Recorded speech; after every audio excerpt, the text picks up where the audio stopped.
Para entender sobre hora extra, primeiro a gente precisa saber como funciona a jornada de trabalho no Brasil. Aqui a gente tem uma jornada normal, aquela de 8 horas por dia e 44 horas semanais. Qualquer hora trabalhada além dessas 8 horas diárias ou 44 semanais já é considerada hora extra.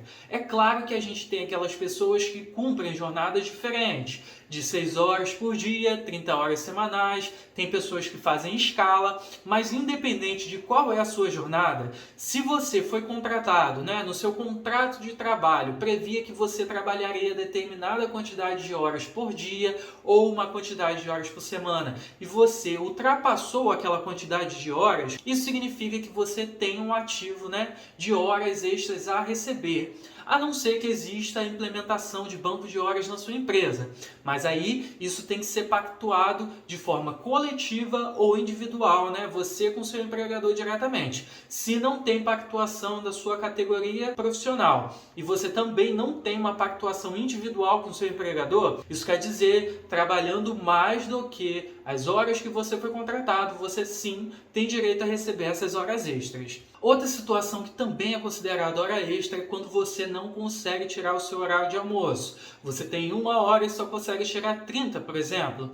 Os 30 minutos que você não conseguiu tirar devem ser pagos como hora extra também. Esse é um intervalo intra-jornada e ele deve ser recebido caso não compensado. Agora que a gente já entendeu o que é considerado hora extra na legislação, vamos verificar o que não é considerado hora extra antes de falar sobre o cálculo para você não errar aí no seu caso concreto. É importante falar sobre o que não é hora extra porque em 2017 a gente teve uma reforma trabalhista que certas situações que eram consideradas onde o empregado estava à disposição do empregador, hoje em dia já não são consideradas da mesma forma pela lei. Então, para que você consiga entender no seu caso concreto se você está em hora extra ou não, vamos verificar esses casos onde a legislação entende não haver horas à disposição do empregador. O primeiro é o tempo de deslocamento de casa para o emprego. Antes de 2017 existia a figura das horas in itinere,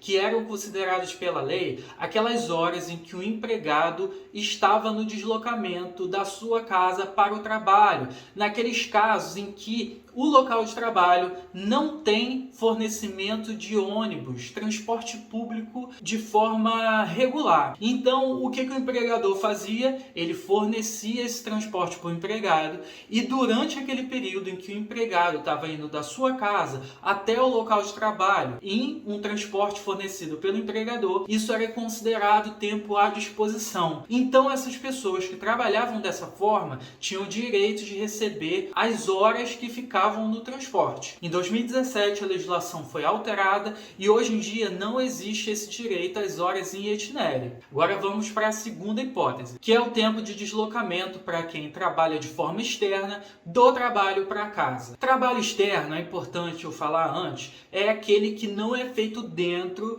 do ambiente empresarial. Então você não presta seus serviços dentro da empresa para a qual você trabalha. Ou você é um representante comercial, você é um técnico, que faz visita a cliente e a empresa onde você trabalha não faz o controle da sua jornada. Ela não sabe o horário que você está tirando para ir para almoçar, ela não tem um horário específico em que você tem que começar os seus trabalhos, a não ser aquela rotina administrativa que você já tem, os horários marcados no cliente. Então essa pessoa que trabalha de forma externa e não tem ali o controle da sua jornada de trabalho, ela não recebe horas extras porque, obviamente, os horários dela não são registrados. Então ela tem essa flexibilidade e, ao mesmo tempo, ela não vai ter o pagamento de hora extra caso ela trabalhe mais de 8 horas por dia. A terceira hipótese, que não é caso de hora extra, é quando você está no seu emprego, no local de trabalho, mas de forma ociosa. Isso significa que você não está desempenhando uma atividade em específico. Vamos dizer que, por exemplo, sua jornada de trabalho acaba às 5 horas da tarde e você só consegue pegar o ônibus para ir para sua casa às 6 horas e por isso nesse período você acaba acaba ficando na empresa de forma ociosa para poder pegar o seu ônibus às 6. Esse tempo que você está na empresa, mas de forma ociosa, ele não vai ser considerado para fins de horas extras, desde que devidamente comprovado. Aqui eu preciso lembrar que a maioria das empresas elas fazem controle da jornada de ponto.